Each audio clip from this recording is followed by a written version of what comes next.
Let's head out to Pratt, Kansas. Let's talk to farmer Nathan Leeper. How you doing, Nathan? I'm doing good, Rob. How are you? Oh, I can't complain. I see your fields in the background. I take it you guys are irrigated. Most of our country is irrigated, yes. Yeah, I figured. I did figure you just farmed in circles for the heck of it. Well, you guys have all the good dirt back there, so we've got to make use of the water. I know. It's fantastic. We don't have to worry about irrigation or nothing. Yeah, and irrigation systems are not fun. They look pretty easy to me. I assume you just turn on a button, the thing goes around in a circle, and you go home. No. You have to work on them all the time. Yeah, something is wrong with them every day. All right, you were a farm kid, correct? Yep, I grew up on a farm and ranch in southwest Kansas. Okay. Did you know this is always what you wanted to end up doing? Yeah. My path was I took a different route in the beginning, but, growing up on a farm, I mean, that's what I love. That's what I want my kids to grow up doing. So ultimately it was going to be that way. You, though, were an Olympian. I mean, I'm not just saying that flippantly. You actually went to the Olympics as a high jumper. That's correct. Okay. How tall are you? I'm 6'2". Okay. Which is tall, but I guess I assume all these high jumpers should be like 7 foot tall. Well, I was probably on the shorter side of most, but sometimes it doesn't matter how tall you are. Just got to jump higher than everybody else. Now, what year did you actually participate in the Olympics? I was in the 2000 Olympics in Sydney, Australia. Okay. How'd you place? I was 11th overall. With the competitor inside of me, it was not a very good day, but the fan looking back, the experience and getting to go to the Olympics and say that I'm an Olympian is, it was pretty special. Okay, to the rest of us, if we could look back and say at one point in time, there was only 10 other people that could do something better than me on the entire earth, that's pretty damn impressive. But I can see why you would be a little disappointed, because actually the week before, didn't you jump high enough that you would have actually won it? Yeah, it was a month before the games. I jumped 7'8.5", which would have been 7'8.5" is what won the Olympics, and everything is in metric, so that's where we get the halves and quarters and stuff like that. So in metric, I jumped. My best jump ever was 2 meters 35 centimeters, which is 7'8.5".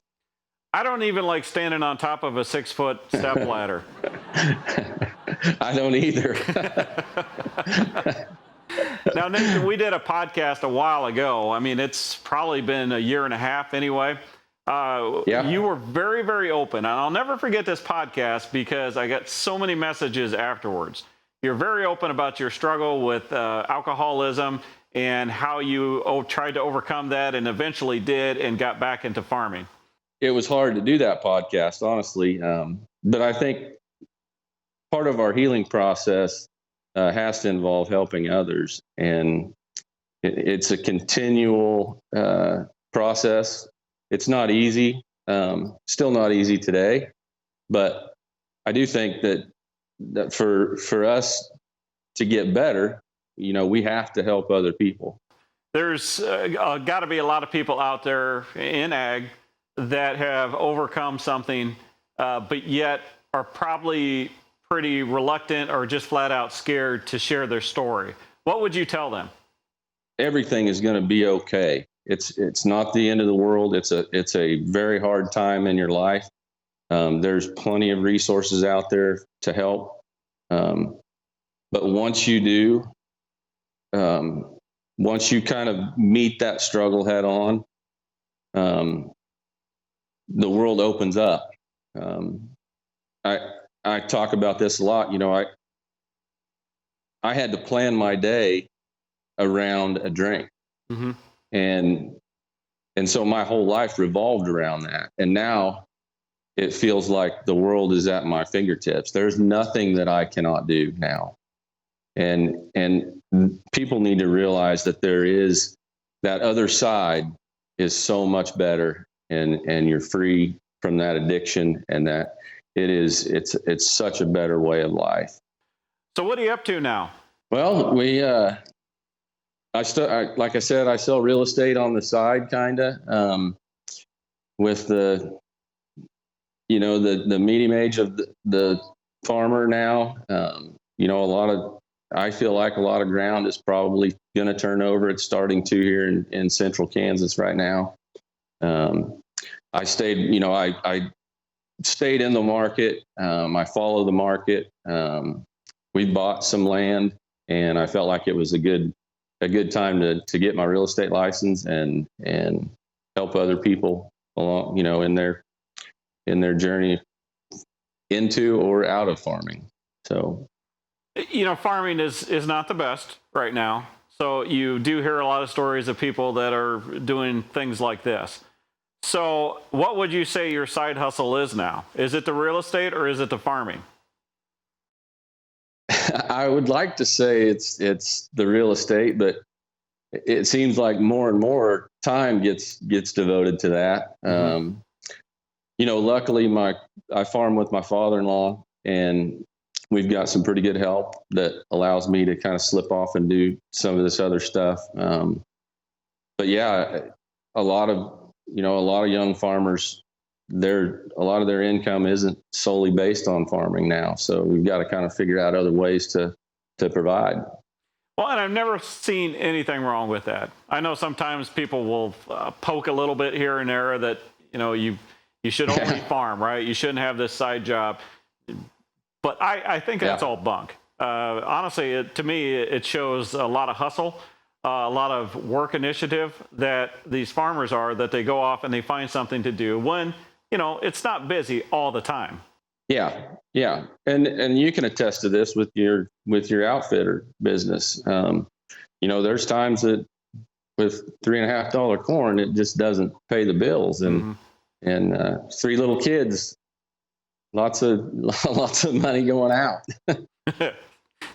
Just wait till those kids get in college, buddy. Yeah, it'll be interesting. Okay, Nathan, if people want to find you, where do they go? You can find me on Twitter. I think my Twitter handle is Nathan Leeper, at Nathan Leeper, Instagram, Facebook. Just search Nathan Leeper. Our website for our new real estate company will be up. That website is Red Cedar Land Company. No, excuse me, redcedarland.com. I know a lot of people in Kansas remember you and look at you as this guy that went to the Olympics and represented Kansas so well. I think a lot of people in agriculture look at you as someone who was very open and honest and went out of his way, went out of his comfort zone to try to help other people. So I want to thank you for doing that. Well, thank you. I appreciate the platform. I really do. Nathan Leeper from Kansas, thank you very much. We'll talk to you later, buddy. All right. Thanks, Rob. If you have an interesting or entertaining video or picture and you think the world should see us, drop us a line. www.sharkfarmer.com. While you're there, check out What the Farm podcast and the one that started it all, the SharkFarmer podcast. Catch me Monday through Friday at Rural Radio Sirius XM channel 147 at 4 p.m. Eastern, 3 Central. And follow me on Twitter, Instagram, and Facebook.